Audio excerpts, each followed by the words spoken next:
Inside the Box, dan satu lagi adalah buku Credit Union yang akan sangat berguna untuk teman-teman kawan inovator koperasi. Tapi supaya kemudian memberikan akses yang ini jalur cepat gitu ya. Saya ingin ngasih pertanyaan dulu ke kawan-kawan sekalian yang tahu kepanjangan dari ICCI, akan saya berikan kesempatan untuk bertanya nanti. Silakan. Siapa yang tahu kepanjangan dari ICCI? Ayo, silakan ketik. Saya minta diketik di kolom chat. Oke, apa ya ICCI itu? Belum ada yang jawab.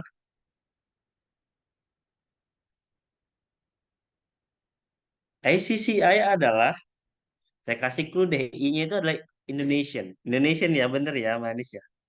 Oke, Indonesian Consortium Cooperative Innovation. Oh, seperti ada yang tertinggal. Ada satu kata yang tertinggal, Kak Heru. Ya, Kak Hasrul juga ada satu kata yang tertinggal.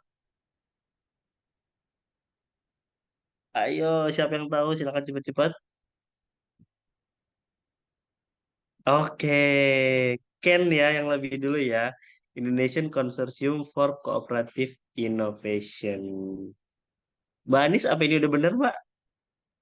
Biar divalidasi Ya, oleh Mbak Anis. udah benar. Padahal ada di semua backgroundnya loh. Oke, ini ada Kak Ken ya yang nanti dapat akses buat nanya Kak Ken. Jadi Kak Ken selama sesi ini aktif, nyalain kamera, itu akan sangat berkesempatan untuk mendapatkan door prize di akhir nanti. Baik, kawan inovator sekalian, saya akan buka. Assalamualaikum warahmatullahi wabarakatuh. Selamat siang kawan inovator koperasi. Semoga kabarnya baik dan sehat. Saya Wawan, hari ini akan memandu jalannya kelas Akademi Inovator Koperasi. Kawan inovator koperasi sekalian, sebagaimana telah diinformasikan bahwa AIK ini diselenggarakan oleh ICCI sebagai komitmen menyegarkan koperasi dengan inovasi. Sehingga kita perlu memberikan apresiasi setinggi-tingginya kepada ICCI atas dedikasi tersebut. Namun, selain itu, Akademi Inovator Koperasi juga tidak akan terlaksana tanpa adanya dukungan dari mitra sponsor. Dengan begitu, saya mengajak kawan-kawan inovator sekalian untuk memberikan apresiasi kepada PT Sakti Kolaborasindo, Koperasi Setara, PT USI Solusi Bisnis Komunitas, PT Cuso Digital Indonesia, dan PT Marstek Global. Baik, kawan inovator koperasi, dipicu oleh perkembangan teknologi, perubahan ini sedang terjadi sangat cepat, pesat, dan terjadi di berbagai bidang kehidupan. Salah satunya adalah ekonomi dan bisnis, termasuk di dalamnya adalah koperasi. Dan baru-baru ini juga kita sering sekali mendengar istilah disrupsi. Disrupsi ini tidak terelakkan yang kemudian membuat para incumbent kemudian harus mengkonfigurasi ulang strateginya. Nah, salah satu caranya adalah relevansi, yang mana ini menjadi salah satu isu bagi seluruh pelaku bisnis di tengah aneka perubahan yang semakin memudahkan konsumen. Hal tersebut dipercepat dengan perubahan demografis yang saat ini lebih dari separuh penduduk Indonesia, termasuk generasi muda. Bonus demografi dan Indonesia emas.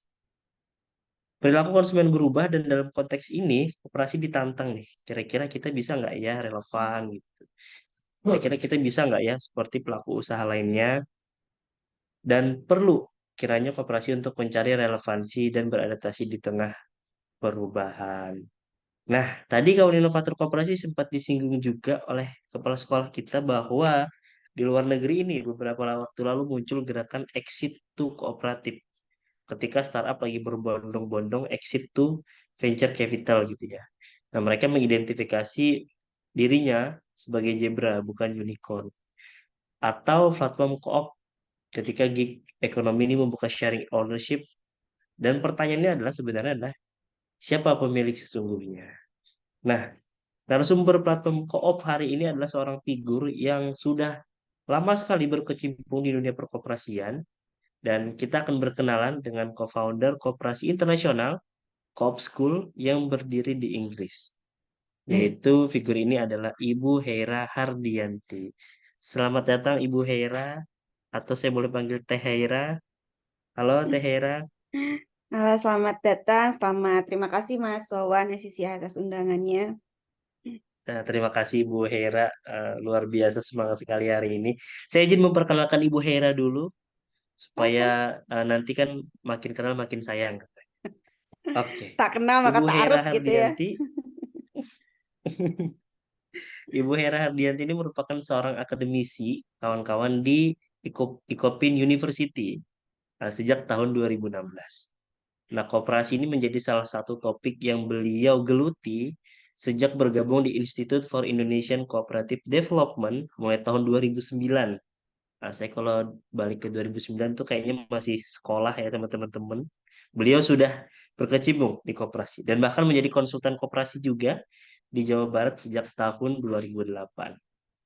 Nah, hari ini pada kesempatan ini Bu Hera akan mengajak kita membuka jendela baru bagaimana model koperasi yang lebih fresh dan kekinian hadir dalam agenda menjawab relevansi dan tantangan zaman.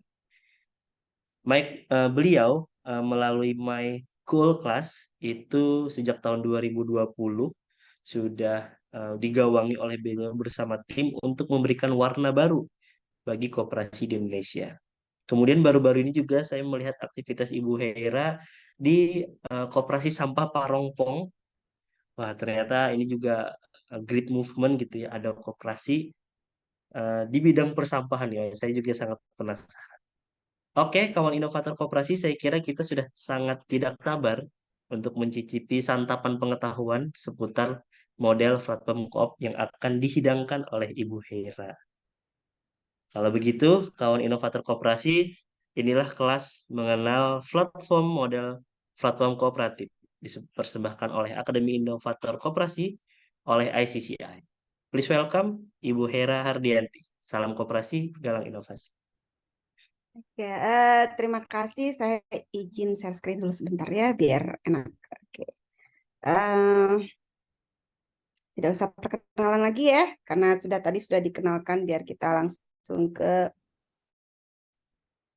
eh, materi. Where is the- Oke. Saya diberikan judul nih, mengenal model platform koop. Tapi sebelum ke intinya, saya justru ingin kita ke dasarnya dulu gitu ya. Kenapa ini gerakan ini timbul? Eh, wait. Ya, seperti kita tahu bahwa ini sudah jadi isu global ya. 62 orang loh yang memegang kekayaan itu, sama seperti 3,6 miliar orang di dunia. Kalau sekarang ada 7 atau 8 miliar gitu, itu kekayaan 3/4 ke 1/3, kurang lebih 1/3 kekayaan itu dipegang oleh 62 orang. Dan kita akan terkejut kalau ternyata apa ya, kekuasaan mereka itu sudah melebihi kekuasaan apa pemerintah gitu ya. Mereka sudah sangat menggurita. Nah, kemudian diidentifikasi juga bahwa saat ini 56% dari jumlah, berarti lebih dari setengahnya, eh, ini diidentifikasi kita itu sangat-sangat tidak setara dari sosial ekonomi ya, dan ini jadi top isu yang dihadapi oleh semua orang di dunia ini. Jadi intinya kesimpulan besarnya adalah dunia tempat kita tinggal sekarang itu didominasi oleh perusahaan-perusahaan konvensional atau yang kita sebut dengan kapitalis. Kita perlu ada paradigma baru ya. Untuk merespon apa? Merespon beberapa hal, misalnya krisis ya, yang sangat urgent, mulai dari climate change, ada krisis keuangan, apa ketidaksetaraan pada income, pendapatan, kemudian juga kemiskinan, perang ya, sekarang masih berlangsung, kemudian kekerasan. Lanjut lagi ke krisis kesehatan, krisis perumahan, rasisme, ya, pengucilan, dan yang baru saja kita lewati adalah pandemik. Nah, yang paling penting ini adalah juga pertumbuhan yang cepat dari teknologi, perubahan cepat yang diakibatkan karena adanya teknologi, perubahan teknologi. Jadi ini dasar-dasarnya ya. Nah, sebenarnya sudah ada direksi baru nih, sudah ada arah-arah baru, termasuk arah ketika ada agenda 2020, 2030 yang disebut dengan SDGs ya. Dan SDGs itu betul-betul dari 17 kriteria itu mengorganize, memobilize aktor-aktor yang ada di dalam situ. Jadi sudah ada bahwa kita harus berubah nih, harus ada transformasi, harus ada partnership ya, kerjasama untuk perubahan ini. Akhirnya kita perlu ada ekonomi paradigma baru, atau paradigma ekonomi yang baru, yang terkait dengan sustainability. Sering ya mungkin kita dengar tentang sustainability. Kalau orang-orang koperasi lebih suka menyebutnya regeneratif daripada sustainability. Yang kedua adalah circular economy. Yang ketiga adalah social and solidarity economy. Ya, nanti teman-teman tanggal 1 sampai tanggal 3 di Jakarta ada ASEAN People's Forum. Itu salah satu side event-nya itu adalah tentang sosial dan solidarity economy. Kemudian ada economic for common good. Jadi bagaimana ekonomi itu bisa untuk semua orang gitu ya. Kalau teman-teman pernah baca bukunya Ostrom, itu ada buku yang sangat bagus untuk sebetulnya kita baca. Kemudian gerakan post growth, ya, post growth, the growth, ya, dan kemudian well-being economy. Nah, dari semua itu, di mana sih sebetulnya koperasi bisa masuk? Bisa nggak sih mereka melayani sebagai atau bersikap atau bertindak sebagai agen dari transformasi sosial ekonomi? Tentu ada yang disebut dengan driversnya. Apa saja? Demografik. Tadi Mas Wawan sudah cerita bagaimana bonus demografi. Perkembangan populasinya, aging di sebagian penduduk urbanisasi, akhirnya semua terkonsentrasi di kota. Kemudian teknologi, akhirnya otomatisasi, digitalisasi, bagaimana berubahnya cara orang berkomunikasi. Kemudian di sisi ekonomi ada globalisasi, sehingga semua sama gitu ya, ketidaksetaraan. Ada kekuatan yang tengah tumbuh ya di ekonomi, walaupun Indonesia dibilang bahwa kita adalah the emerging economy, negara-negara yang tiba-tiba dia menjadi kuat karena ada faktor-faktor yang sebelumnya kalau Indonesia sudah diperhatikan dari dulu ya, tapi ada negara-negara seperti di Afrika misalnya, mereka global North South gitu ya, orang-orang yang sudah siap dengan perkembangan-perkembangan baru. Di lingkungan juga ada drivers, ada pendorongnya. Climate change, perubahan iklim, kita rasakan sekarang udah sangat berbeda dengan 10 atau 20 tahun lalu. Kita sekarang sudah tidak lagi kenal musim ya. Kalau ada yang musim, kalau dulu musim durian bulan ini gitu ya, misalnya sekarang sudah tidak bisa lagi diprediksi. Kemudian resource depletion, jadi banyak sekali sumber-sumber daya yang tergantikan, yang susah gitu ya karena perilaku manusia yang sangat eksploratif. Dan yang terakhir adalah polusi. Saya dengar malah Jakarta sekarang sudah udaranya sangat berbahaya. Ini salah satu bagaimana jadi driver pendorong untuk perubahan. Kalau kita bicara soal semua ini, kita itu akan bicara juga soal tentang bagaimana kita bekerja di masa depan. Makanya disebut dengan the future of work. Apa sih the future of work itu? Ada dua hal sebenarnya ya. Itu adanya tumbuhnya gig economy dan adanya otomatisasi yang cerdas gitu. Nah, dari dua kekuatan inilah tumbuh beberapa hal yang mungkin tidak bisa dibayangkan oleh kita pada awalnya. Kalau kita lihat dari terkait dengan revolusi industri, waktu saya merasa bahwa sejarah berulang. Waktu industri pertama, revolusi industri pertama, itu posisinya adalah manusia digantikan oleh mesin, kemudian banyak karyawan yang ter-PHK, kemudian mereka timbul suatu keinginan untuk mengatasi kesulitan hidup secara bersama, maka lahirlah koperasi konsumen yang pertama, bukan koperasi konsumen yang modern yang pertama, yaitu Rohdel Pioneer. Mereka mendirikan koperasi itu. Kemudian industri kedua sudah masuk electric power gitu ya. Nah, di tahun-tahun ini juga koperasi berperan. Jadi kalau di awal masih pada pemenuhan kebutuhan hidup mereka sehari-hari, yang sekitar pangan, yang kedua mereka sudah lari ke industri. Maka dari di tahun-tahun ini itu sudah muncul bagaimana koperasi juga dia lari ke utilities, punya elektrik, memenuhi sumber energi sendiri. Nah, industri ketiga itu ke komputerisasi gitu ya.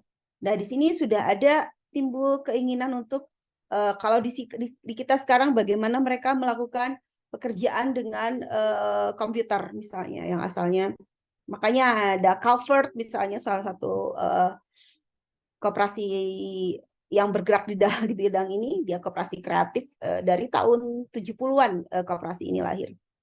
Dan sekarang industri 4.0 itu ada gerakan yang sama juga berasal dari gerakan koperasi, dan itu disebut dengan gerakan platform co-op untuk menjawab industri 4.0 ini. Nah, karena ini juga apa yang akan kita diskusikan adalah sangat berpengaruh dengan cara kita bekerja. Coba kita lihat pada saat ini, mungkin beberapa tahun yang lalu itu kerja kita itu sampai 25 kita belajar gitu ya.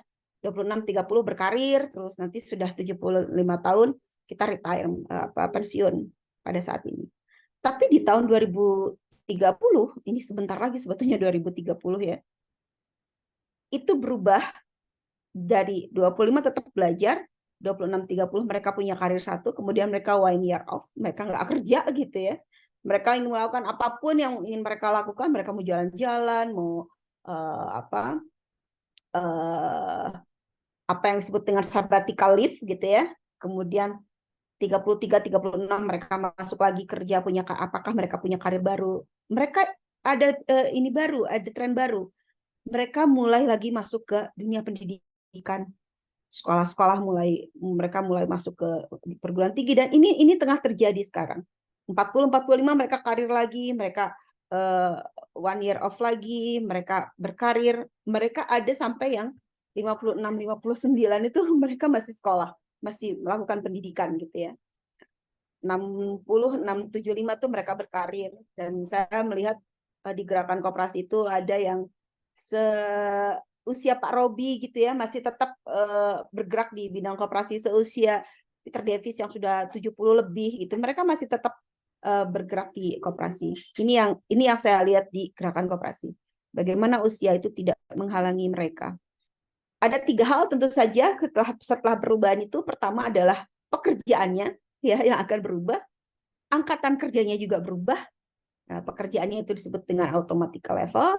Kalau workforce-nya atau angkatan kerjanya kita sebut dengan talent kategori, talentnya apa aja, nanti ada banyak pekerjaan yang datang dan pekerjaan yang hilang. Kemudian tempat kerjanya. Nah, ini yang akan sangat menarik untuk kita diskusikan, bahwa ini terkait dengan job landscape yang akan terjadi. Nah, tahun 2022 ini sebetulnya laporannya tahun 2018, tapi kita bisa lihat bahwa landscape-nya itu sudah memang kejadian gitu. Jadi ada top 10 emerging yang sekarang memang lagi laku banget, data analis scientist gitu, AI. Rata-rata ini semua yang bergerak atau yang ada di bidang teknologi. Yang lain itu akan hilang semua, berarti ada pekerjaan baru yang harus tumbuh gitu ya, untuk menggantikan pekerjaan-pekerjaan lama. Karena pekerjaannya berubah, kemudian angkatan kerjanya berubah, tempat kerjanya berubah, maka timbullah beberapa perusahaan yang bergerak di bidang digital yang kita sebut dengan digital economy atau digital business. Dengan logo ini aja kita tahu, oh ini Shopee, ini Gojek, ini Airbnb, ini Uber, ini Grab gitu ya. Selesaikah masalah ini semua? Tidak. Ini justru menimbulkan masalah baru yang awalnya ini dianggap sebagai sebuah blessing gitu ya. Tapi sebetulnya ada beberapa hal di belakang ini yang jadi disaster gitu untuk para pekerja. Kita lihat. Ada 3 buku yang saya baca yang terkait dan sangat mengena banget tentang apa itu bagaimana tuh digital economy. Nah, buku digital economy ini sebetulnya yang saya baca itu adalah buku revisinya Jadi buku ini tahun 94 saya belum kenal, tapi setelah revisinya ini menandakan bahwa apa yang ditulis tahun 94 itu terjadi sekarang. Saya rekomendasikan buku ini untuk dibaca oleh teman-teman semua. Yang kedua, buku kedua adalah Disrupted. Buku ini buat saya lucu, tapi juga enlightenment karena isinya itu berisi ini seorang laki-laki, si Dan Lyons itu yang nulis. Seorang laki-laki, dia jurnalis terkenal, dulu bekerja di sebuah perusahaan press gitu ya, di dunia pers. Kemudian tiba-tiba dia harus lay off karena sudah tidak ada lagi cetakan gitu. Akhirnya dia ditawari bekerja di sebuah perusahaan, di sebuah startup, dan dia merasa bahwa kok begini ya gitu, karena mungkin karena budaya yang berbeda, kemudian karena dia merasa bahwa ini bukan tempat saya gitu. Tapi buku Disrupted ini juga melahirkan satu buku lain, judulnya Lab Rats. Dan di Lab Rats ini saya kutip hal yang menurut saya ini harus dibagikan. Jadi ada 4 elemen ya, bahwa ketika bekerja di startup itu dia menjadi seperti tikus di laboratorium, kan, jadi percobaan. Dan dia sadar bahwa ada 4 hal yang mempengaruhi itu semua. Pertama adalah uang. Jadi ternyata kita itu menghasilkan uang yang enggak seberapa gitu dibanding generasi-generasi yang sebelumnya dia, karena kan dia hidup ada di berapa 2-3 generasi gitu ya. Kemudian ada insecurity, karena dengan bekerja di tempat itu dia bisa hilang pekerjaan kapan aja gitu pada saat-saat ini. Kemudian tentu saja ada perubahan teknologi, perubahan metodologi, kemudian ada perubahan pengelolaan yang baru dan aneh gitu, yang tiba-tiba gitu ya. Itu kemudian dia merasa bahwa bekerja itu ya makin bikin capek gitu, melelahkan gitu ya. Jadi nggak sama gitu untuk waktu yang cukup lama. Dan yang terakhir ini yang penting itu adalah dehumanisasi. Jadi bagaimana teknologi itu justru tidak membantu kita, teknologi itu justru tidak memanfaatkan kita ya, tapi kita yang dimanfaatkan oleh teknologi. Kita di hire oleh mesin, kemudian kita juga dikelola oleh mesin dengan algoritmanya. Bahkan kalau perlu kita juga dipecat oleh mesin gitu. Jadi hidup kita itu dimonitor, pekerjaan kita dimonitor, diukur, kemudian ya secara terus-menerus diawasi gitu. Nah, ini untuk teman-teman yang misalnya, saya pernah ngobrol juga dengan teman-teman yang mengemudi yang di ojol ya. Bagaimana mereka ketika mereka sakit, mereka tidak bisa jalan, terus akhirnya rating mereka jatuh dan mereka udah nggak bisa lagi dapat pelanggan. Nah, ini hal-hal yang dimaksud oleh Dan Tapscott di bukunya dan lain gitu. Ini ada beberapa apa sih yang dimaksud dengan future of work? Mereka ada beberapa, ini ada Adrian Chiles, ada Profesor Veronica. Ini sangat bagus sekali, lucu di dalamnya, nanti akan kita kirim, bisa dilihat bahwa sebetulnya pekerjaan di masa depan itu ya terkait dengan human, dengan manusia. Jadi bagaimana teknologi itu seharusnya harus bisa memanusiakan manusia. Oke, ini semua berawal dari kalau ditanya kenapa saya tertarik dengan platform Co-op. Jadi tahun 2016 kalau nggak 2015 ya. Ini ada kampanye. Kalau teman-teman mau baca, mau buka, ininya masih ada, websitenya masih ada. Ketika Nathan Schneider itu bilang, gimana kalau Twitter itu kita aja yang beli gitu, diserahkan ke pemakainya, ke usersnya. Mereka sampai bikin sebuah kampanye bahwa yuk kita beli Twitter. Jadi sebetulnya ketika tahun 2015 saya sempat mikir begitu karena kakak adik sepupu saya itu dia meninggalkan semua pekerjaannya dari manajer, kemudian dia bekerja jadi online gitu, dan dia merasa bahwa ini ternyata enak ya, mungkin di awal-awal gitu ya, sekarang ya tetap aja repot gitu ya. Jadi di awal-awal dia sampai meninggalkan pekerjaannya dan khusus ingin jadi kerja yang menurut mereka fleksibel gitu ya. Nah, kemudian karena teman-teman di gerakan koperasi juga berpikir bahwa teknologi ini penting, akhirnya beberapa mereka yang pernah bekerja di startup, mereka membuat sebuah koperasi dan mereka menamakan dirinya itu adalah Cooperative Technologies gitu. Jadi Cooperative Technologies ini mereka membuat sebuah sebuah koperasi yang mereka sebut yang berjenis itu worker co-op atau koperasi pekerja. Jadi para Cooperative Technologies ini mereka bikin perusahaan. Perusahaan ini adalah membantu koperasi dan menyediakan software kalau koperasi dibutuhkan, gitu ya. Terus salah satunya dan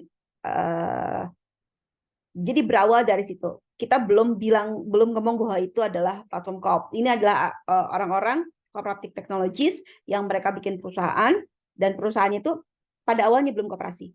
Jadi tapi mereka mau bantu dan mereka bekerja di dalamnya itu seperti koperasi gitu ya, pengaturannya, manajemennya.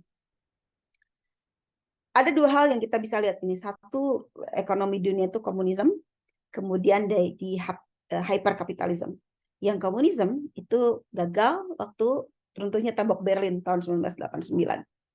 Kemudian ada hyperkapitalisme yang ternyata dia itu hanya memberikan manfaat kepada 0,1%. Ya. Dan dia juga gagal ya di krisis tahun 2008. Nah, muncullah ini yang disebut dengan digital kooperatif.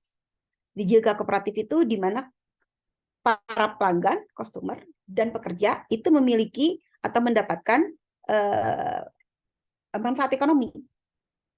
Jadi kita bisa bedakan ya, kita ini bicara dulu tentang digital kooperatif, yang sekarang kita sebut dengan digitalisasi.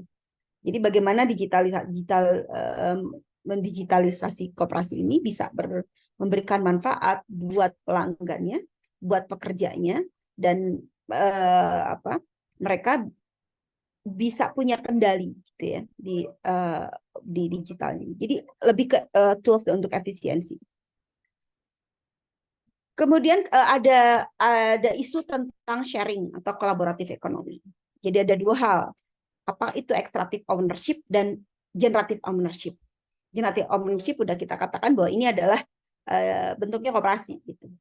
Bagaimana cuma ada financial purposes, cuma ada keuntungan secara finansial ya.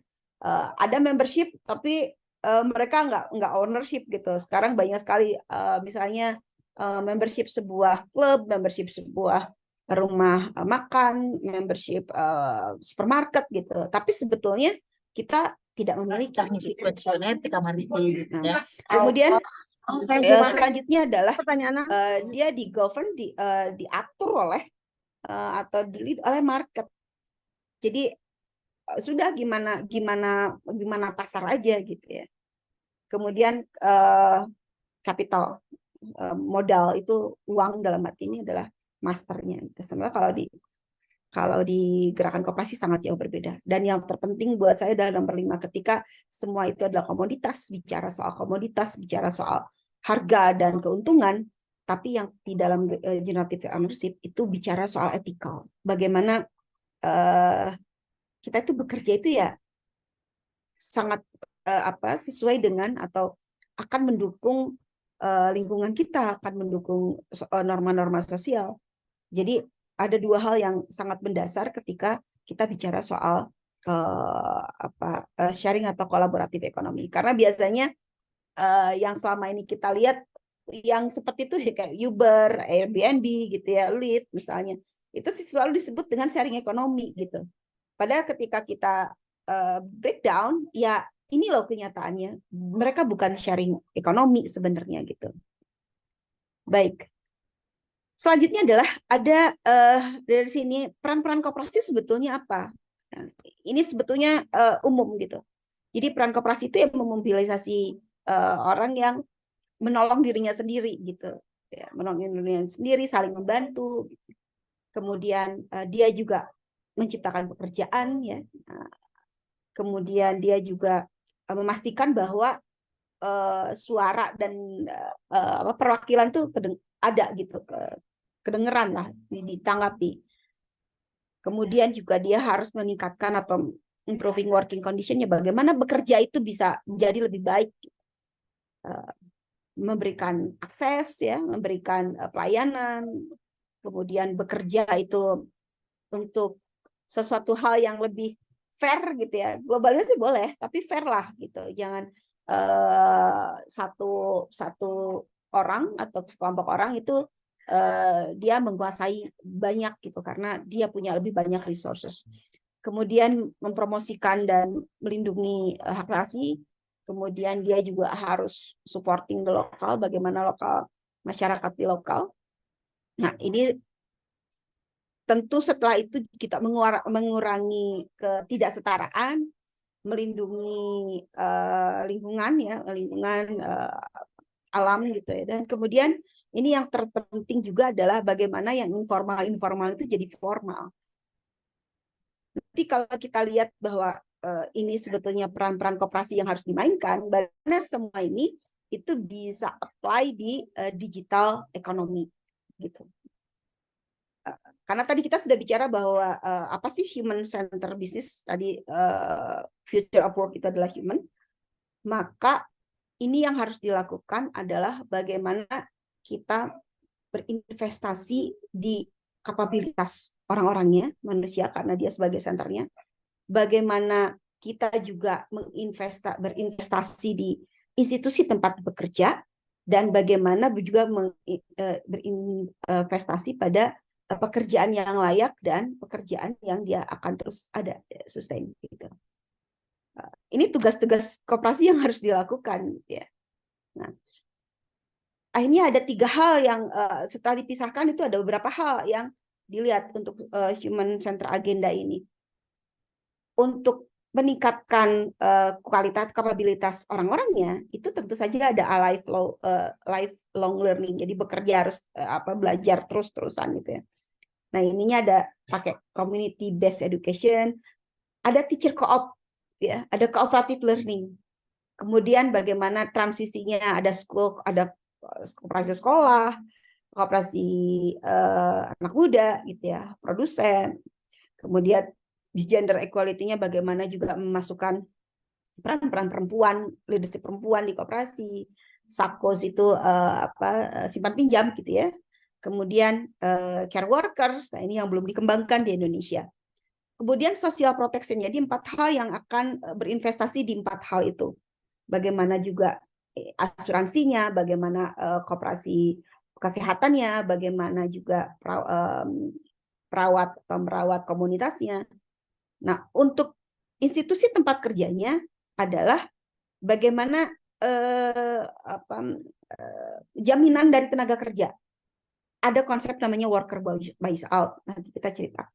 Ada konsep worker on enterprise, ini bisa dalam bentuk juga ESOP gitu ya, tidak harus koperasi. Dan platform co-op, jadi platform co-op sudah masuk ke situ.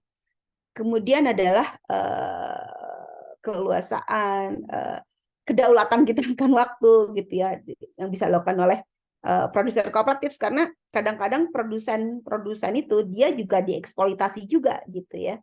Nah, kemudian representasi, bagaimana di dalam tempat kerja itu ada peran-peran sosial ya dari gerakan koperasi.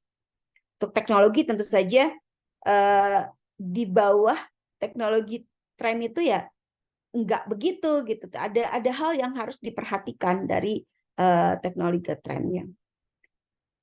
Apa itu decent work? Decent itu pekerjaan yang layak. Nah, berarti dia harus ada transformasi ekonomi dari environmental trends ya ke bagaimana pengembangan koperasi terutama di rural development. Karena tadi kita ada bermasalah di urban ya, di urbanisasi. Semua orang lari ke kota. sehingga tidak ada pekerjaan. Jadi bagaimana koperasi itu juga bisa berperan di pengembangan masyarakat desa.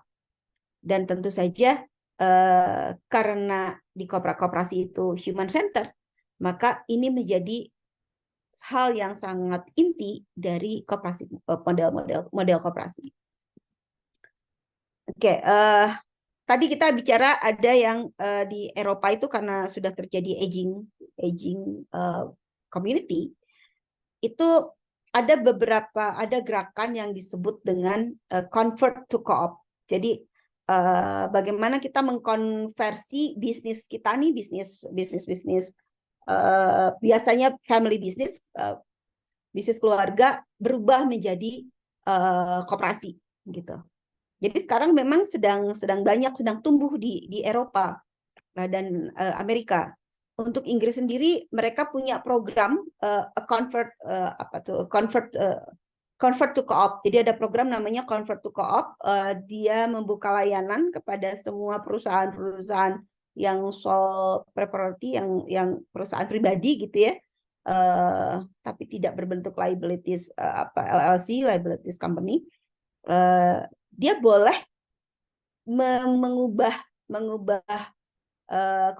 perusahaan pribadinya itu menjadi koperasi. Dan menariknya kalau dia berubah jadi cooperative society, jadi ada sosialnya, maka dia akan mendapatkan reduksi pajak. Pajaknya akan sangat berbeda dengan yang bisnis murni gitu. Ini yang tadi dibicarakan program Convert to Co-op. Nah, untuk yang di digital, Nathan kemudian membuat sebuah gerakan juga namanya Exit to Community.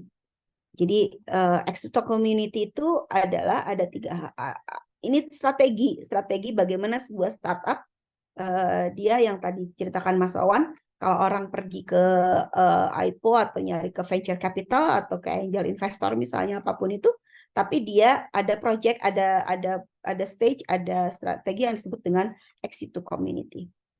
Nah ini kalau orang keluarkan ada yang initial public offering pakai IPO gitu ya, mereka pergi ke Wall Street, kemudian mereka juga kadang pergi ke capital market gitu ya. Kemudian atau corporate acquisition, jadi dia menjual barangnya ke kompetitor atau ke siapa yang mau ikut gitu ya. Nah, exit to community itu berbeda. Jadi mereka berbagi dengan orang yang sangat ya itu biasanya larinya kemana, ke pemakai. Kalau nggak lari ke pekerjanya, mereka lari ke konsumennya atau bisa lari ke suppliernya. Dan exit to community inilah yang akhirnya nanti mengubah si startup ini dia menjadi belum tentu juga platform co-op, tapi biasanya pada umumnya dia berubah menjadi platform co-op. Nah, exit to community tadi seperti yang disebut di Mas Wawan di awal, ini menjadi suatu gerakan baru gitu. Gerakannya namanya Zebra United.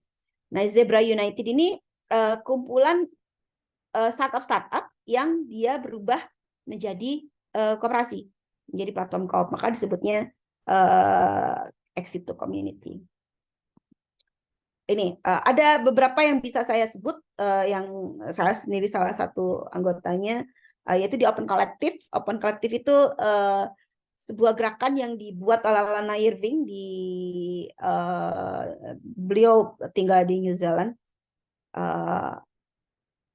Bikin ini Open Collective itu kayak koperasi yang ngumpulin apa ya, bukan donasi sih, tapi ya semacam ada membership itu. Cuma mereka bergerak dalam bidang pemberdayaan dan nanti lebih ke teknologi. Mereka bikin bergerak di yang Bitcoin, mereka pengen bikin cloud gitu ya. Kalau Zebra Co-op United itu tadi yang orang-orang yang atau founder co-op, founder startup yang dia bersatu di situ sebagai ekosistem yang menguatkan mereka. Maiku Class juga salah satu yang kita sedang proses untuk, karena mereka tidak membuka membership setiap saat. Jadi mereka membuka membershipnya entah setahun sekali atau setahun 2 kali gitu ya. kita lagi dalam Microclass sedang dalam proses untuk masuk ke komunitas ini. Yang terkenal lagi itu ada yang namanya Guerrilla Translation. Itu orang-orang yang translator yang mereka bekerja di teknologi, kemudian yang ya translator aja, jadi mentranslate semua bahasa ke bahasa-bahasa. Kalau misalnya nggak ada translator Spanish gitu, Inggris, Rusia, semua bahasa ada di situ, yang nggak ada mungkin bahasa Indonesia.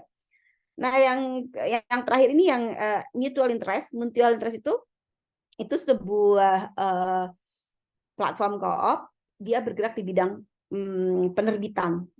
Nah, jadi siapapun bisa jadi anggotanya. Kalian semua bisa jadi anggotanya. Saya kebetulan jadi anggota di mutual interest ini. Dia cuma bayar $3, 3 pound sterling per bulan. Kemudian atau kalau misalnya kita nggak mau bayar, kita nulis di medianya mereka, gitu. Oke, kemudian ini juga ada penelitian yang menyebutkan bahwa setelah 5 tahun bergerak dalam bidang bisnis, itu 90% itu yang bentuknya koperasi itu masih berjalan gitu sampai hari ini. Jadi dari 20 itu hanya satu ya, dari tradisional bisnis yang dari 20 itu cuma satu yang mereka tetap ada sampai 5 tahun tetap jalan. Jadi dari sisi resilience, dari sisi kekuatan ya koperasi itu kuat. Gitu. Nanti kita lihat mengapa mereka kuat. Nah, ini kita baru masuk ke bagaimana platform co-op itu sebetulnya ini loh. Ketika kita ngomong sharing ekonomi, ini loh yang benar. Gitu. Ini loh yang harusnya dilirik yang disebut dengan sharing ekonomi, karena apa yang dikerjakan itu sesuai dengan judulnya gitu. Tidak ada orang yang dirugikan dalam hal ini. Jadi bisa dilihat misalnya untuk finance fundingnya ada Wayfund gitu ya. Saya belum pernah nyoba ini, sebetulnya ada ITEX, ada beberapa information networknya, ada Lumio. Mungkin teman-teman yang sudah pakai bisa tahu bagaimana Lumio bekerja. Kemudian di travelnya di sini ada Eva gitu. Nanti kita sebutin beberapa di bawah yang biar lebih kelihatan. Ini di bidang sosialnya, di bidang co-op teknologinya, ekosistemnya. Ini memang sudah terbentuk gitu di gerakan platform co-op. Apa sih yang mendasari adanya gerakan ini gitu. Pertama adalah broken social contract. Jadi kita bisa lihat bagaimana para startup ini mereka benar-benar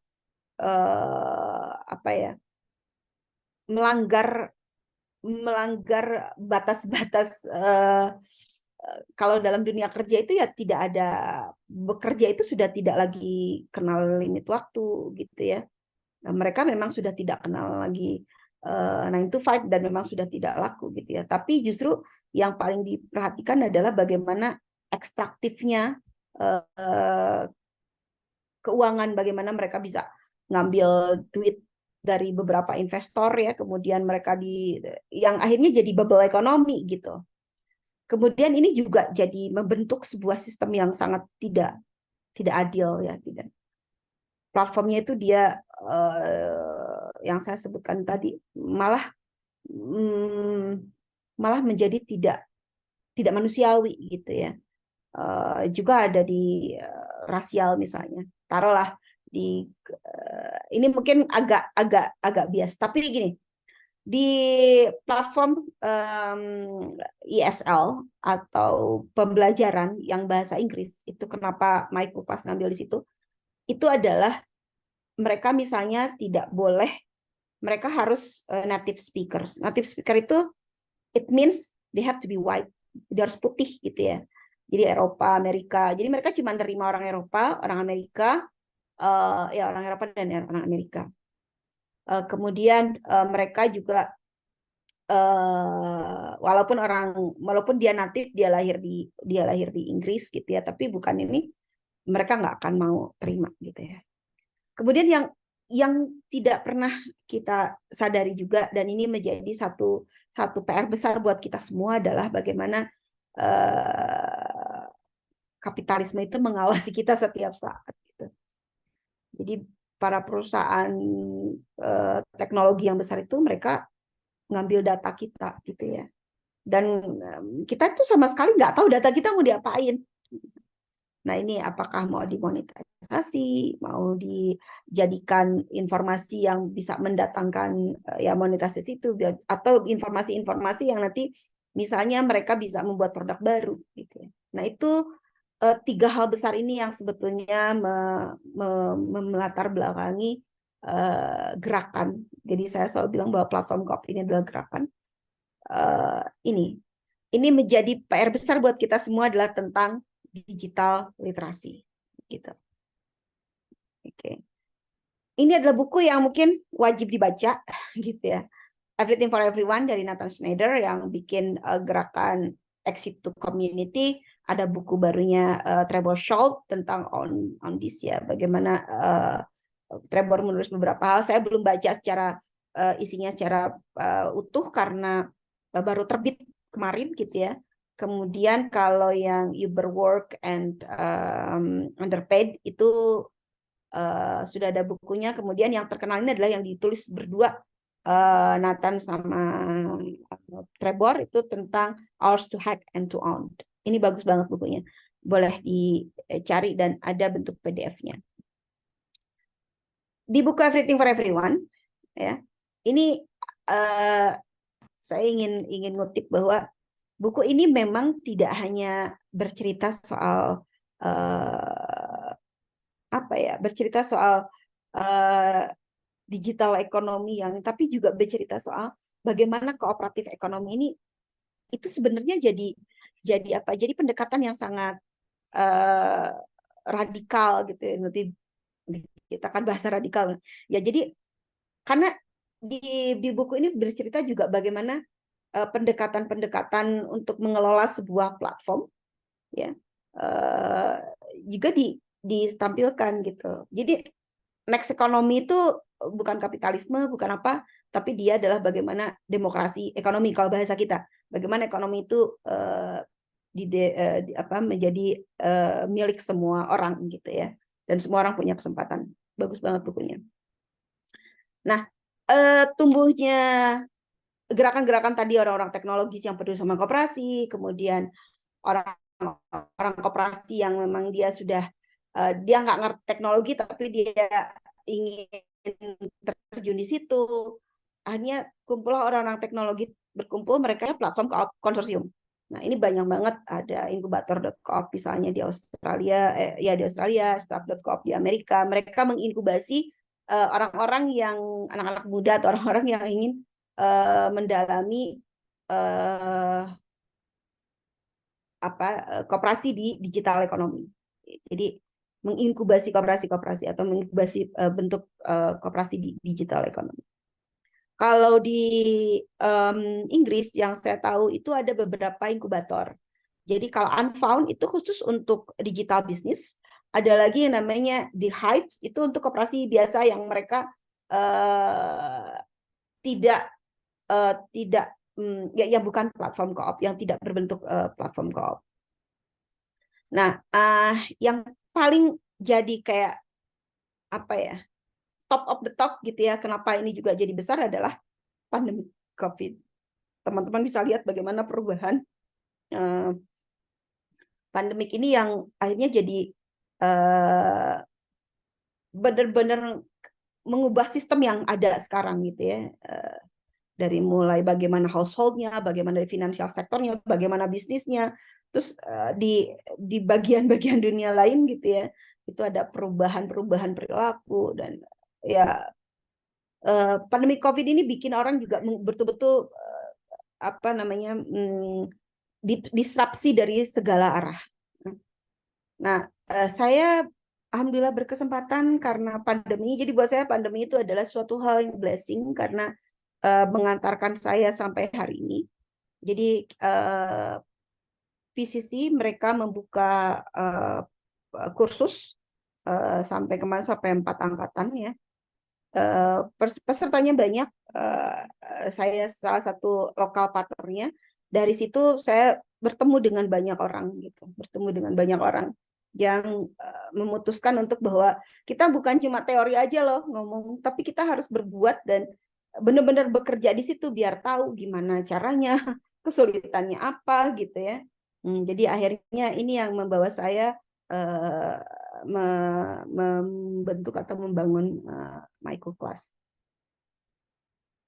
Intinya begini, bagaimana kooperatif digital ekonomi gitu ya, digital ekonomi koperasi bergerak digital ekonomi itu ada biar komunitas kita makin kuat ya, kemudian jaringan juga makin kuat. Itu ada 5 hal yang harus diperhatikan. Yang pertama adalah fairness ya. Yang kedua adalah demokrasi. Nanti saya akan cerita bagaimana platform co-op ini dijalankan dengan model seperti apa di tata kelolanya. Kemudian transparansi ya, dan nilai. Nah, baru itunya ngomong kita soal teknologi digitalnya. Jadi harus ada empat ini harus masuk, terutama value-nya gitu, nilai-nilainya. Ini yang sangat terkenal sekali adalah Drivers Co-op. Mereka sekarang sudah bikin Drivers Co-op Academy dan insya Allah saya sedang menjalin komunikasi dengan Eric Forman bagaimana kita bisa mengadop platform mereka untuk dijalankan di sini gitu untuk Driver Co-op. Ini ada Midata, Fairmondo gitu ya. Fairmondo itu sama seperti Traveloka, sama seperti Shopee, Tokopedia gitu ya. Mereka jualin barang-barang tapi bentuknya koperasi, jadi dimiliki oleh para vendornya.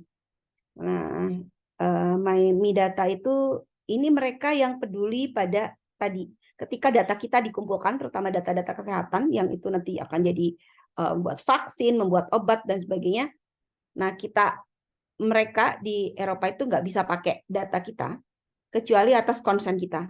Nah, koperasi ini yang membuat itu. Memang skemanya agak tidak dimasuk akal kalau masuk ke Indonesia gitu ya. Tapi yang seperti ini ada dan real gitu. Tadi kita ngomong dari A sampai Z, jadi sebenarnya apa itu platform co-op gitu ya? Untuk mendefinisikan, karena saya tadi bilang bahwa itu berbeda dengan digital koperasi gitu. Jadi platform co-op itu mengkombinasikan prinsip-prinsip koperasi ya, kemudian teknologi, dan dia itu bisa menghubungkan orang per orang ya, tanpa ada middleman gitu. Jadi middleman-nya itu ya si platformnya gitu ya.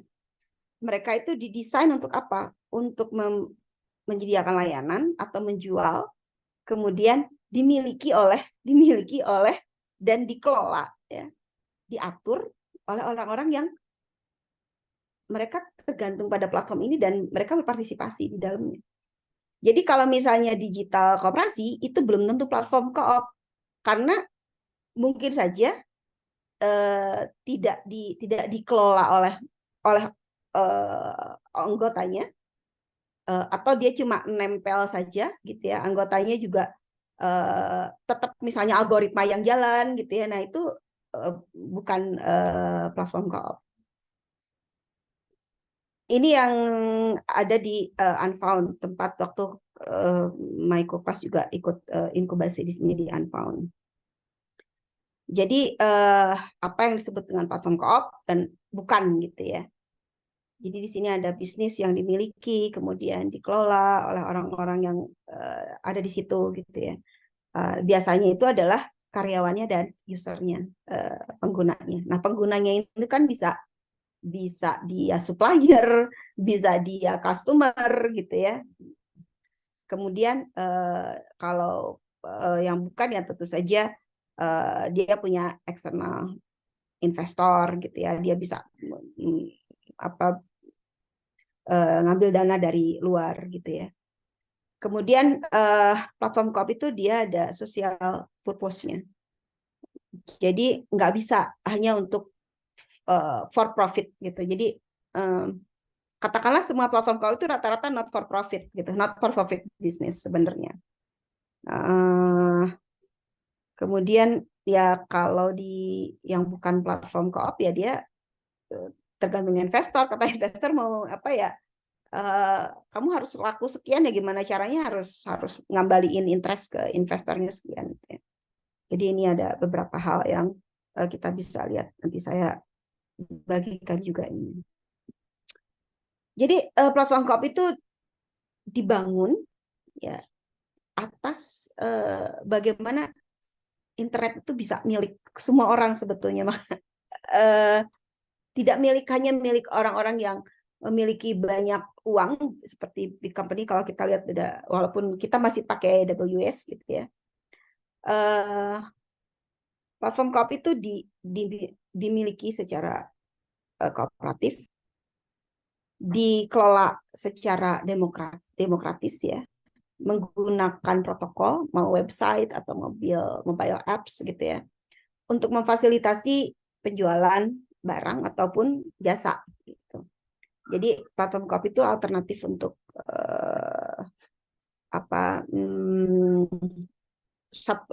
startup-startup yang dibiayai oleh venture capital ya. Yang tentu saja mereka nggak punya kendali karena dikendalikan oleh investor. Nah, itu yang terjadi. Nah, apa sih yang mendefinisikan platform itu ada 4 hal. Jadi platform co-op itu rata-rata inspirasinya ada open source gitu ya, open source movement. Nah, jadi kita juga banyak pakai yang ini open source yang bisa kita pakai teman-teman cooperative technologies juga banyak bikin gitu ya. Mereka lebih dari digital sederhana ya, cuma alat gitu ya untuk bagaimana mempartisipasi untuk memperbaiki, meningkatkan bagaimana tata kelola gitu ya. Jadi nanti contohnya nanti di Microcast akan saya sampaikan. Kemudian mereka lebih dari koperasi yang pakai digital channel gitu, cuma nawarin digital service. Jadi bukan hanya sekedar itu. Kemudian mereka juga lebih dari beberapa orang teknologis yang kayak worker tech gitu ya. Mereka lebih dari itu yang dilakukan oleh teman-teman kooperatif teknologis ini. Nah, nanti saya akan cerita bagaimana ups and down-nya Michael Class. Kita masih striving. Untuk membedakannya gimana sih? Gimana kalau tradisional platform itu profitnya ke investor gitu ya. Yang platform usernya ya pekerja, konsumen gitu ya, supplier gitu ya. Justru mereka nggak dapat banyak gitu ya. Kemudian tipenya apa saja, jenisnya apa saja. Ada multi stakeholders atau community platform, ada producer-led platform, jadi isinya memang produser semua kayak Stopsy gitu ya, dia produser. Kemudian ada worker platform disebut dengan konsorsia, sama data konsorsia platform. Ini contohnya kalau misalnya lebih enak kita lihat ini. Kalau yang worker platform itu up and go. Kalau di kita itu model dulunya kayak go clean gitu ya. Kemudian kalau Stocksy itu produser karena dia photographers yang store karyanya. Atau bentuknya juga Resonate multi stakeholders. Resonate itu kayak Spotify tapi dimiliki oleh pendengar dan artisnya. Nah, kalau yang Midata, makanya Midata ini ya dia khusus untuk koperasi yang dia hanya mengolah atau dia yang menyimpan semua data-data kita. Ketika ada orang yang mau pakai, dia harus ada kompensasi gitu. Nah, koperasi ini yang ngurusin. Jadi ada 3 hal sebetulnya, ada worker, producer, consumer. Jadi kalau kita misalnya lihat ya, ini koperasi itu kan jenis koperasi itu sebetulnya ada 4, worker, produser, dan konsumen. Kalau 4-nya itu apa ya? Multi stakeholder. Siapa tuh multi stakeholder? Seperti Resonate bisa worker. Jadi kalau di Resonate berarti dia adalah produser dan konsumer. Mungkin juga workernya gitu ya yang menjalankan platform. Kalau Stocksy tentu saja yang jadi ininya ya produsernya gitu, tidak konsumennya. Tapi kalau Midata ya konsumennya gitu yang menjadi anggota. Jadi kalau di Indonesia dibaginya 5 apa tuh pemasaran gitu ya. Pemasaran, kemudian konsumen, produsen, pemasaran, jasa sama simpan pinjam. Tapi kalau secara general kita ketemu dimanapun itu sebenarnya koperasi itu didirikan atas kedudukan kita. Kedudukan kita sebagai apa? Sebagai worker berarti kita koperasi pekerja. Sebagai produsen berarti kita koperasi produsen. Sebagai konsumen berarti kita koperasi konsumen. Tapi kalau misalnya koperasi itu ada pekerjanya, ada produsennya, atau ada konsumennya, maka itu yang disebut dengan koperasi multi stakeholders. Kalau di luar disebutnya dengan solidarity co-op, gitu ya. Ini contoh-contohnya. Ini yang menarik karena saya lihat ada teman-teman dari disabilitas di Inggris ada koperasi namanya Signalize. Signalize ini dia platform co-op buat mereka yang butuh penerjemah misalnya, baik itu penerjemah tuli ya, tunawicara, tunarungu, tunanetra. Ini mereka pakai jasanya Signalize. Anfon tadi sudah tahu bahwa dia sebuah inkubator, kemudian Airbnb itu antitesis dari Airbnb. Jadi kalau teman-teman yang biasa pakai Airbnb sekarang coba deh pakai Airbnb gitu, karena dia bentuknya koperasi.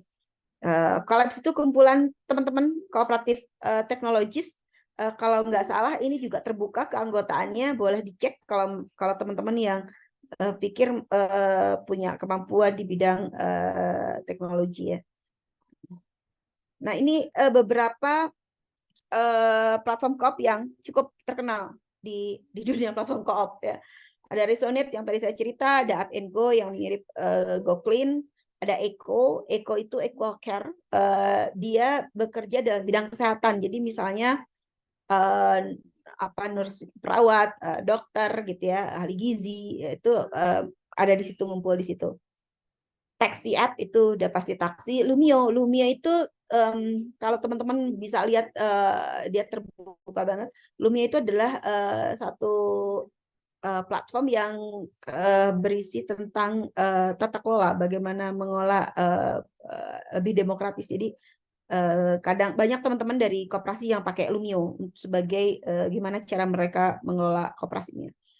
Brightly itu sama kayak GoClean, ada platform co-op 8, ada Cataki. Cataki itu sebuah platform co-op di Brazil yang bergerak di bidang sampah. Midata tadi Eva juga sama, sebuah taksi ya di Prancis. Jadi apa sih keuntungannya koperasi ketemu digital platform? Yang pertama adalah menempatkan si kreator itu ya sebagai pengontrolnya gitu. Dia yang mengendalikan, bukan investor. Kemudian hubungannya itu ya ada model-model hubungannya yang yang sangat dekat, kemudian dia ada persamaan, ada sangat kesamaan gitu. Kemudian yang terpenting lagi adalah kooperatif platform ini ada social movement. Bukan hanya sekedar jaringan bisnis biasa, tapi dia adalah social movement. Nah, ini tantangannya. Tantangannya apa? Governance gitu ya. Ini tantangan governance itu sangat-sangat kuat banget. Saya ngerasain di mana kita ada di berbagai belahan dunia, bagaimana mengorganize sebuah perusahaan yang kita miliki bersama, yang nggak pernah ketemu muka gitu ya, ketemunya cuma di Zoom gitu. Kemudian teknologi, karena teknologi itu mahal. Jadi kami di Microclass itu hampir-hampiran kita mau tutup karena kita nggak sanggup untuk bayar biaya software yang begitu mahal. Capital tentu saja, ya. Capital tentu saja. Tapi uniknya, dan ini saya rasakan bahwa ternyata ketika kita di gerakan koperasi terutama platform co-op yang sudah masuk ke situ, ekosistemnya terbentuk. Jadi teman-teman dari gerakan koperasi platform itu sangat membantu kami untuk berkembang ya, untuk tumbuh ya, tadi sudah ada growth-nya di situ. Oke, tentu saja jadi banyak peluang ya. Peluangnya adalah bahwa sebetulnya untuk meningkatkan kualitas dari penguasaan digital ya di rural area itu kita butuh banget ini sebagai jawaban dari banyaknya urbanisasi gitu ya. Kemudian karena kita sudah pakai teknologi, maka remote bekerja jarak jauh itu dimungkinkan gitu ya, antara di desa dan di kota. Kemudian ada pergeserannya, ada shifting bagaimana mengkonsumsi. Kita bisa lihat sekarang di kita juga begitu. Jadi lokal produk bisa naik gitu ya, kemudian bisa dinikmati oleh semua orang juga, tujuan-tujuan wisata terutama ya.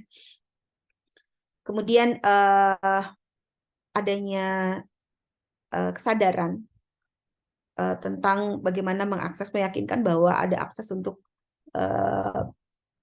pelayanan-pelayanan yang berkualitas seperti kesehatan dan pendidikan. Jadi jangan sampai semua orang tidak bisa mengakses itu gitu ya. Jadi internet itu harus bisa membuat orang akan lebih mudah untuk mendapatkan layanan-layanan ini. Kemudian ini juga akan sangat baik untuk melokalisasi beberapa industri-industri yang strategis gitu ya. Terus kemudian momentum untuk mengakselerasi just transition yang sekarang dari low carbon economy ke rural community, ke masyarakat desa. Dan ini juga penting bahwa bagaimana bisa mobilisasi dan menguatkan jaringan-jaringan lokal dan tentu saja koperasi ya untuk menghadapi masa depan yang nanti ada kejutan-kejutan apa lagi di masa depan nih. Jadi dengan begitu gerakan koperasi sudah siap gitu ya secara global. Akhirnya platform kooperatisme itu harus bisa merespon di digital kapitalisme yang dimana si pekerja dan si penggunanya itu cuma followers aja, ngikutin aja gitu apa maunya. Jadi dia harus menjawab. Nah, saya akan bagi sedikit tentang microclass. Jadi tadi sudah ada yang nge-WA. Ceritain dong sedikit tentang microclass. Oke. Jadi microclass ini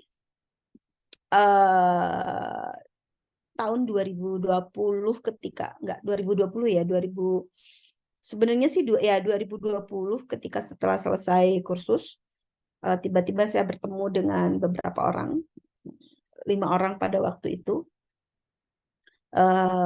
Kemudian dan 2 orang diantaranya adalah guru bahasa Inggris, guru online bahasa Inggris. Nah, padahal suami saya itu adalah share online, jadi guru online. Jadi beliau nggak mau kerja di di sekolah di sini gitu ya. Akhirnya memilih kerja di rumah jadi online teacher. Nah, setiap kali setelah selesai ngajar atau misalnya pas waktunya payday gitu ya, waktunya bayaran, waktunya gajian gitu, dia tuh selalu ngeluh gitu ya. Ngeluhnya macem-macem lah. Misalnya tiba-tiba potongannya jadi besar gitu, tiba-tiba dia tanpa perjanjian harus ada ngajar hari ini terus dan dianya nggak bisa terus jadi kena penalti ya, begitulah. Jadi benar-benar si online teacher itu diperas gitu sama si venture capitalnya, si startupnya. Banyak banget kalau misalnya teman-teman nyari online teaching gitu, itu banyak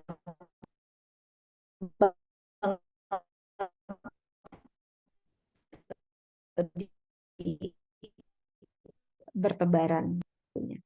Nah, ini kita pakai tagline itu adalah teacher revolt. Dan karena saya juga ngajar, jadi saya tahu gimana caranya gitu. Nah, kemudian kita mulai akhir tahun 2020, kemudian kita komunikasi dengan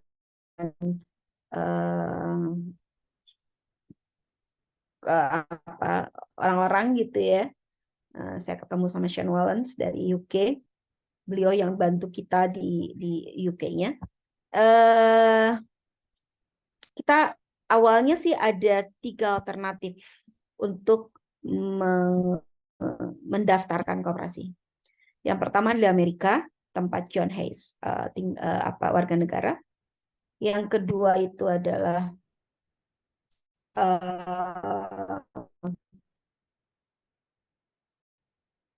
Kanada.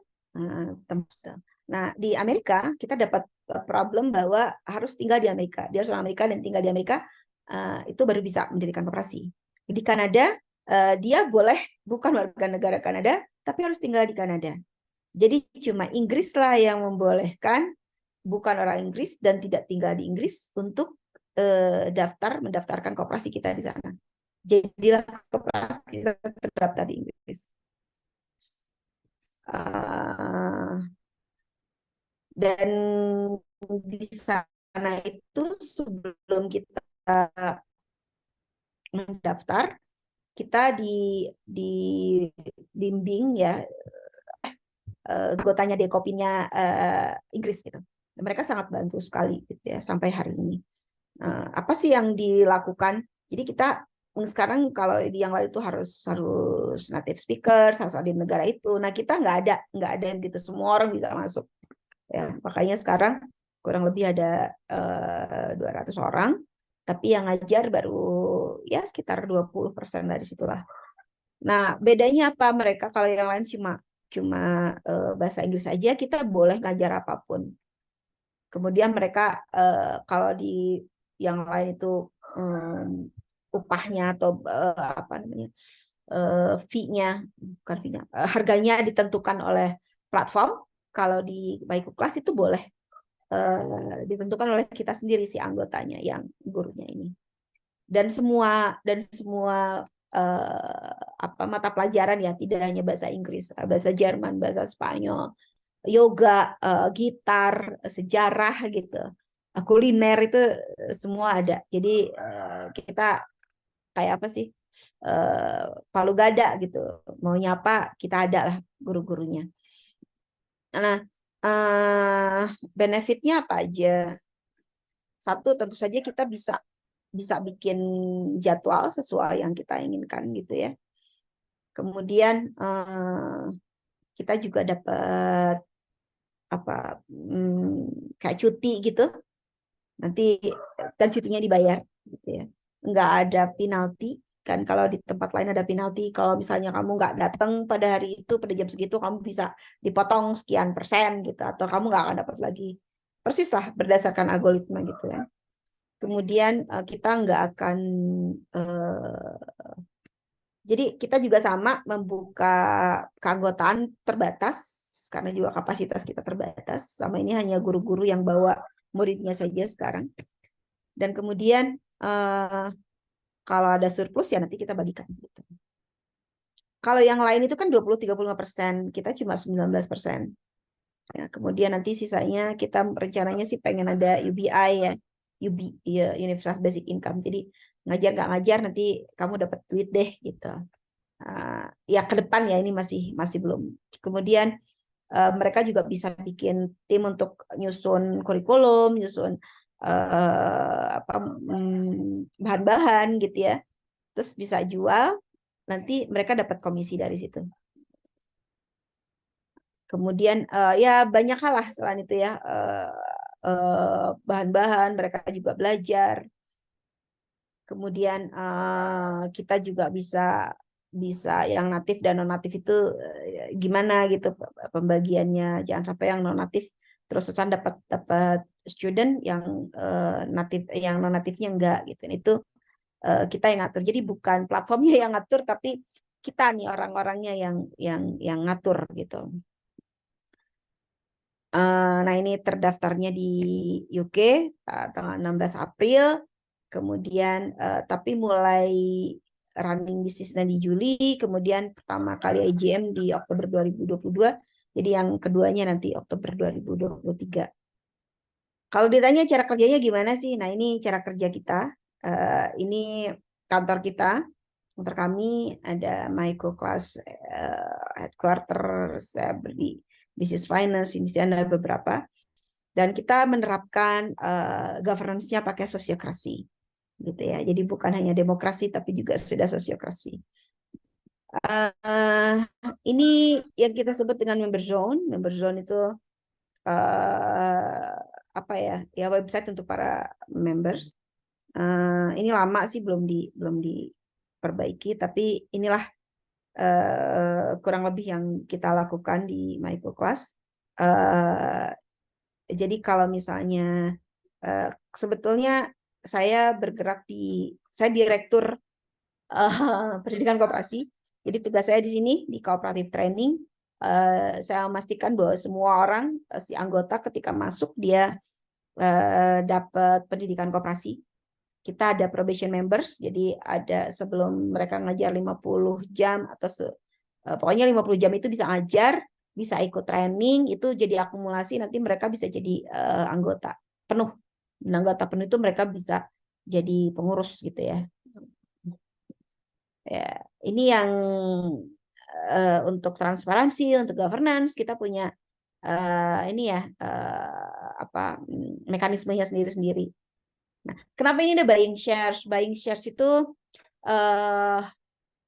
apa ya? Jadi kita itu jadi anggota itu gampang banget. Kita cuma bayar 1 pound sterling. Jadi di Inggris itu kalau mau jadi masuk anggota koperasi dimanapun bayarnya 1 pound sterling gitu. Nah, kita boleh nggak menerapkan lebih dari situ? Ya boleh. Kalau saya kalau di MyCoClass itu kalau negara yang maju itu 25 pounds bayarnya. Jadi 25 pounds itu 1 pounds-nya buat buat bahan pokok lah kalau di kita ya. Kalau yang negara middle income itu 18 pound sterling, kalau negara miskin itu 5 pound sterling gitu. Jadi beda-beda. Nah, kita juga punya mekanisme yang disebut dengan whistleblower untuk kontak board director langsung, kontak pengurus. Jadi saya sering dapat juga misalnya sih itu kok nggak ikut pelatihan dan lain sebagainya.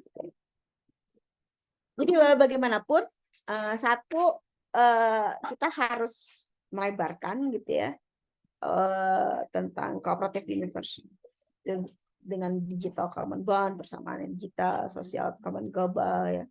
Virtual cooperative society, cooperative cloud, ini masih jadi mimpi nih buat semua orang. Kemudian membangun alliance ya, sama Wikipedia, Linux, Mozilla gitu ya, secara ekonomi, organik gitu. Karena di platform Kopi ini banyak banget ininya gerakan-gerakannya. Jadi kalau saya ada bidang pendidikan, bidang kesehatan, bidang pangan, laser sosial gitu ya, itu ada juga di situ. Kemudian tadi bagaimana memfoster kerjasama horizontal dan vertikal. Nah ini teman-teman yang penting yang sekarang sedang digalakkan itu adalah mempromosikan kerjasama antar di sosok itu kita negara-negara kan ada Global North, Global South. Nah kita Global South sebetulnya. Jadi semua mengarah ke kita. Dan yang penting lagi adalah membangun koperasi ya untuk masa depan.